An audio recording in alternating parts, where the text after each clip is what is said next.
এই কাহিনী নবীজির জীবনের অন্যতম বেদনাদায়ক ঘটনা।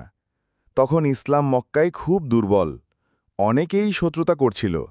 নবীজি চেয়েছিলেন ইসলামের বার্তা অন্য জায়গায় ছড়িয়ে দিতে, মক্কা থেকে তায়েফের পথে।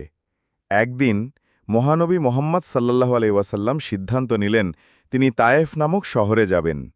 মক্কার লোকেরা তাহার উপর অনেক জুলুম করছিল, তাই তিনি ভেবেছিলেন হয়তো তায়েফের মানুষ ইসলাম গ্রহণ করবে। তিনি তার দত্তক পুত্র জায়েদ ইবনে হারিসাকে সঙ্গে নিয়ে চললেন। তারা অনেক দূর হাঁটলেন, পাহাড় পেরোলেন, রোদে ক্লান্ত হলেন।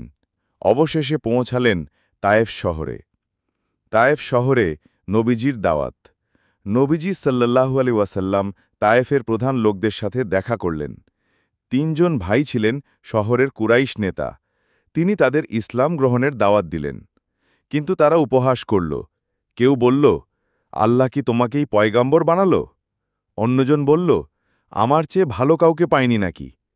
তারা নবীজির কথা শুনতেই চাইল না, বরং আরও খারাপ করল।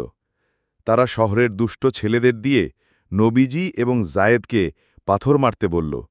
ছেলেরা চিৎকার করতে করতে পাথর ছুড়ল। নবীজির পা থেকে রক্ত ঝরতে লাগল। জায়েদ তাকে ঢেকে রাখার চেষ্টা করছিলেন, কিন্তু তিনিও আহত হলেন। দুজনেই দৌড়ে একটি আঙ্গুর বাগানের পাশে এসে আশ্রয় নিলেন। নবীজি ক্লান্ত, রক্তাক্ত, কিন্তু কিছু বললেন না, কেবল আকাশের দিকে তাকিয়ে চুপ রইলেন।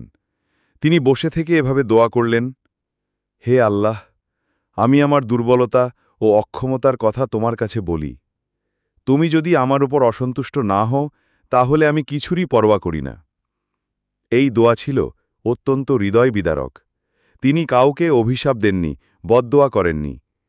এই বাগান ছিল উতবা ও সাইবা নামক 2 কুরাইশির মালিকানায়। তারা মক্কাবাসী হলেও নবীজির এ অবস্থা দেখে এক দাসকে পাঠালেন। তার নাম ছিল আদাস। আদাস নবীজির কাছে আঙুর নিয়ে এলো। নবীজি বিসমিল্লাহ বলে খাওয়া শুরু করলেন। আদাস অবাক হয়ে জিজ্ঞেস করল, আপনি এই কথা কোথা থেকে শিখেছেন? এ তো আমাদের দেশে কেউ বলে না। নবীজি তাকে জিজ্ঞেস করলেন, তুমি কোন দেশের? আদাস বলল, আমি নিনেভা, ইরাক থেকে এসেছি। নবীজি বললেন, সেই শহর তো আমার ভাই ইউনুস আলাইহিসসালামের শহর। আদাস তখন চমকে উঠল এবং বুঝে গেল এই মানুষ সাধারণ কেউ নয়। আদাস নবীজির হাত ও পা চুম্বন খেতে লাগল। তার চোখে জল চলে এলো। জিব্রাইল আলাইহিসসালাম তখন এসে বললেন, হে মোহাম্মদ, চাইলে আমি এই 2 পাহাগের ফেরেশতাকে আদেশ দেব যাতে তায়েফের এই শহর দুমড়ে মুচড়ে যায়। কিন্তু নবীজি বললেন, না, আমি চাই না ওরা ধ্বংস হোক। আমি আশা করি তাদের সন্তানরা একদিন মুসলিম হবে।